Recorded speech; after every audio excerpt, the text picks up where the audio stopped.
Now we can make our clocks. Open GSelector. Click on Clocks in the first menu and Definition in the second. Here you can see the shows that we schedule music for, and below that we have a visual representation of the clocks we've created.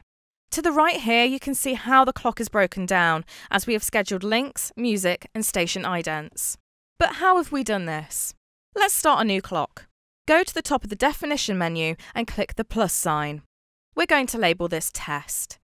We're aiming to create a clock that is longer than 60 minutes, as shown here, to make sure that if the hour isn't presented or technical glitches arise, a more than adequate amount of music has been scheduled and no dead air will be played. To add more clock entries, click the plus sign here. Firstly, we're going to click the first selection row here.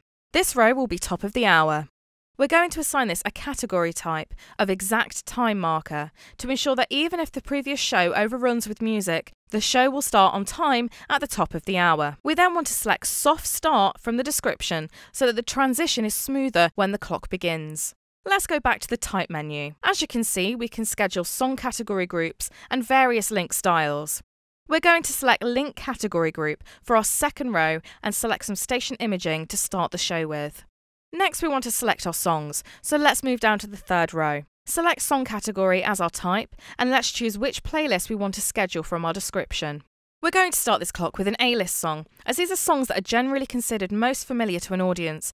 For categories such as B and C, which are generally considered slightly less popular, it's important to sandwich these between more familiar playlists, such as A or Major and Minor Recurrence. This holds the audience's engagement for longer.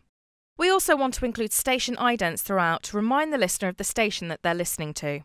Now that we've created our clock, you can see the visual representation down below. Make sure that your clock is assigned and ready to schedule by clicking the box to the left of the clock. This is now ready to play.